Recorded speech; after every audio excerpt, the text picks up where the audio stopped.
Hello everyone. I welcome you all to the official YouTube channel of Mentue, the mentor you need. आज की बड़ी खबर यह है कि RBI ग्रेड बी 2020-21 की नोटिफिकेशन आ चुकी है, ओके जिसमें कि 270 आपको जनरल सीट्स ऑफर करी गई है, जिसके लिए maximum number of candidates for RBI grade be prepare करते हैं, ओके जिसमें DPR आपकी 29 सीट्स हैं एंड DSIM आपकी 23, ओवरऑल 322। ये अभी तक की हाईएस्ट सीट्स जो कि ऑफर करी गई हैं आरबीआई की तरफ से वो है। सो लेट्स कंटिन्यू एंड हम देखते हैं कि असली नोटिफिकेशन में क्या क्या डिटेल्स हमको प्रोवाइड करी गई हैं। Let's continue. तो ऑफिशियल नोटिफिकेशन कुछ इस प्रकार है, जिसमें कि आपको जनरल के लिए 270, DPR 2019, DSIM 23, DPR is department of economic and policy research and DSIM is department of statistics and information management. Okay चलिए, इंपॉर्टेंट डेट्स जो हमको इस नोटिफिकेशन में देखने वाली हैं वो ये हैं कि जनवरी 28, 2021 को आपकी एप्लीकेशन के लिए पोर्टल खुल जाएगा और बंद कब होगा पोर्टल? फरवरी 15, 2021। ठीक है, ज़्यादातर लोग क्या करते हैं कि 10 के बाद भरना शुरू करेंगे, लेकिन उस टाइम पे क्या होता है कि वेबसाइट पे ट्रैफिक भी अच्छा खासा हो जाता है, जिसकी वजह से कुछ लोग फॉर्म भर ही नहीं पाते।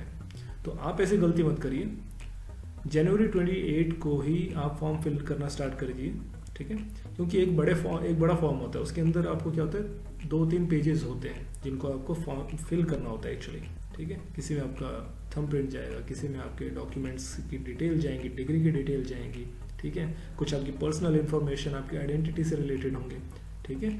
वो वेबसाइट पे अपने आप सेव होता रहता है, तो आप पहले दिन से ही उसको भरना शुरू कीजिए। पहले फर्स्ट वीक में ही उसको कंप्लीट कर लीजिए फॉर्म को, बाद के लिए मत लटकाइए, क्योंकि प्रिपरेशन करते समय अगर आपके दिमाग में यही रहेगा कि मेरे को फॉर्म फिल करना है, कंप्लीट करना है अभी फॉर्म, तो आप ढंग से प्रिपेयर नहीं कर पाएंगे और आपका टाइम वेस्ट बहुत होगा, जो कि बहुत क्रिटिकल कंडीशन होती है जब एग्ज़ाम का नोटिफिकेशन आ चुका है और आप तब भी इस तरीके से टाइम वेस्ट करेंगे। तो आई रिक्वेस्ट यू कि आप ऐसा ना करें, टाइम पे अपना फॉर्म भरिए, वापस से प्रिपरेशन में लगिए। 28 जनवरी, नो डाउन, ओके। मार्च 6, 2021 ये आपकी जो प्रीलिम्स की डेट है, जिसको हम फेज 1 बोलते हैं ग्रेड बी के लिए, ये ओवरऑल सब के लिए जनरल, DPR, DSIM, ओके। मार्च 6 फेज 1 डेट है, ओके, दिस इज फाइन। जो कंफ्यूजिंग डेट्स हैं वो है मार्च 31, मार्च 31 एंड अप्रैल 1। कंफ्यूजिंग इसलिए कि लोग इसमें कंफ्यूज कर जाएंगे किसकी कौन सी डेट है। आई एम नॉट सेइंग कि everybody is in like the same, exceptions are everywhere, you have to think. कुछ लोग मिलेंगे तुम्हें ऐसे, तो मैं उन्हीं कुछ लोगों को पॉइंट आउट कर रहा हूँ कि अपना DPR और DSIM जो स्पेशलिस्ट पोस्ट हैं, ठीक है, उनका मार्च 31 को एग्ज़ाम है फेज़ 2 एंड अप्रैल 1 को जर्नलिस्ट वालों का है। General phase 2 examination is on April 1, 2021। ध्यान रखिए, गलत सेंटर और गलत डेट पे सेंटर पे मत जाइए, ठीक है। Let's continue for the next slide. तो आइए ज़रा देखते हैं फेज़ 1 और फेज़ 2 के अंदर किस तरीके से सब्जेक्ट्स के बीच में ब्रेकअप दिया हुआ है। Phase 1 on the left side, phase 2 and interview on the right side. Phase 1 आपका ऑब्जेक्टिव होता है, फेज़ 2 आपका ऑब्जेक्टिव प्लस सब्जेक्टिव, सब्जेक्टिव आपका डिस्क्रिप्टिव इंग्लिश आएगा, ओके। फेज़ 1 सबसे बड़ा हर्डल है, क्योंकि मोर देन 99% जो एस्पिरेंट्स हैं वो फेज़ 1 में ही एलिमिनेट होंगे, ठीक है। तो आपको सबसे पहले फेज़ 1 को सही कर लेना है। इसका तरीका सिर्फ एक ही, daily practice, small amount of practice but daily. अगर आप सोचेंगे एक दिन में सब कुछ कवर कर लें, नहीं होने वाला, ठीक है।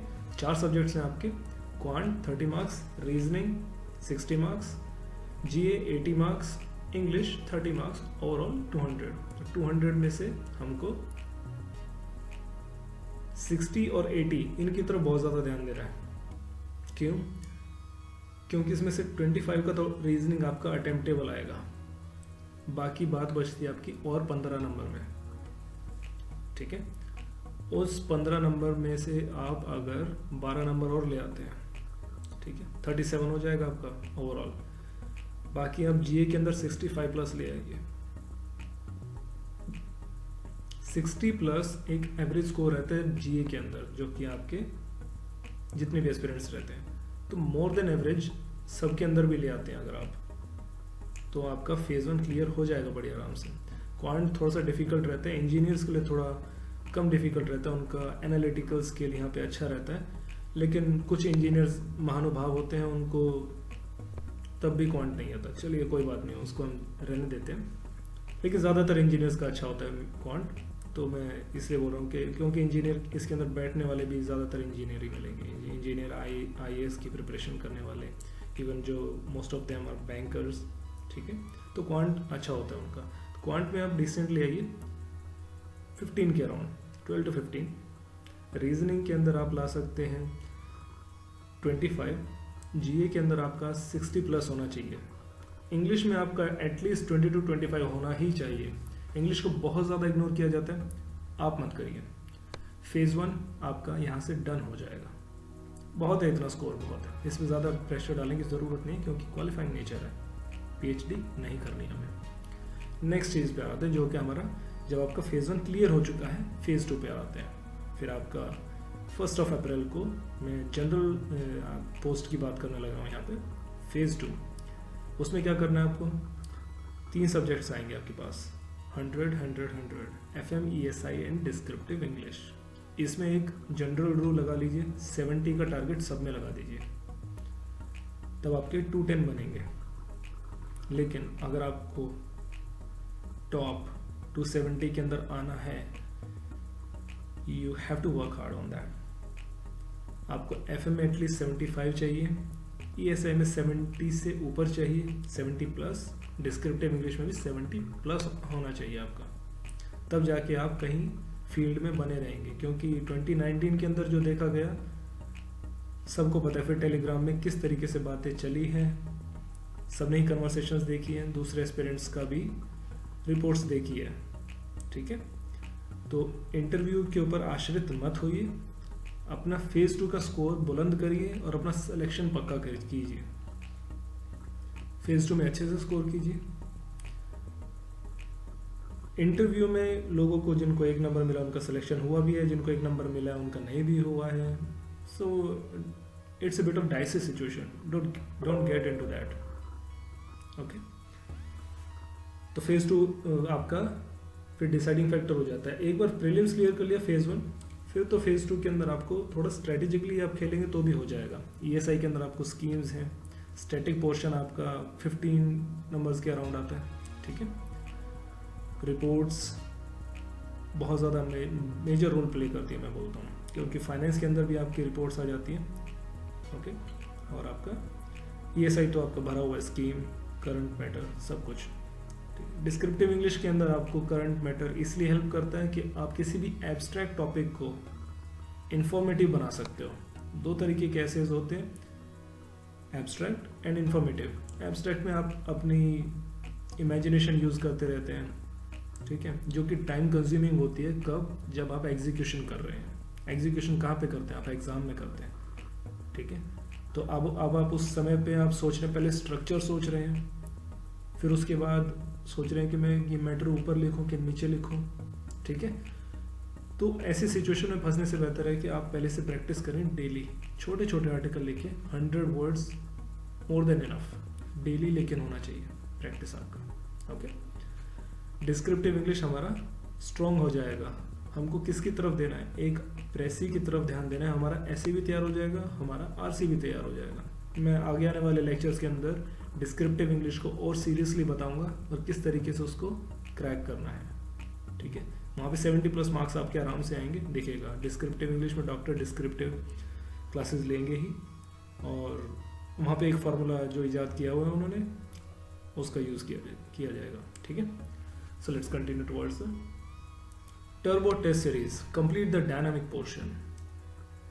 इस टेस्ट सीरीज के अंदर हम 2500+ MCQs कवर करने वाले हैं टिल फेज 2। इसकी वैलिडिटी कितनी है? फेज 2 के एंड तक, okay.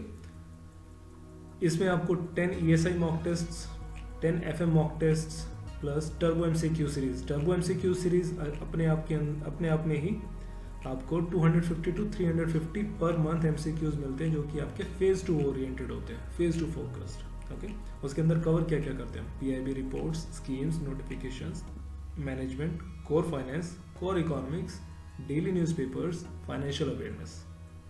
Okay very extensive coverage of content. Price इसका बहुत नॉमिनल है, ज़रूर सब्सक्राइब करें। You can contact us on 6230064864, the phone number is there. आप हमारा टेलीग्राम चैनल भी ज्वाइन कर सकते हैं, वहाँ पे भी आप हमें पिंग करके क्वेरी ले सकते हैं। We will provide you the sample PDFs। आप क्वालिटी देख लीजिए उसमें, डेफिनेटली आप एक बार ट्राई करेंगे तो आप मना नहीं कर पाएंगे। www.mentue.in हमारी वेबसाइट है, आप उस पर जाकर ज़रूर एक बार विजिट करें। So that's all for today guys. I hope आपका लेक्चर अच्छा लगा होगा। मैं फिर मिलूंगा एग्जाम की कुछ और बारीकियां लेकर। I will see you again with some more solutions. So till then stay safe, stay motivated. All the best for the exams.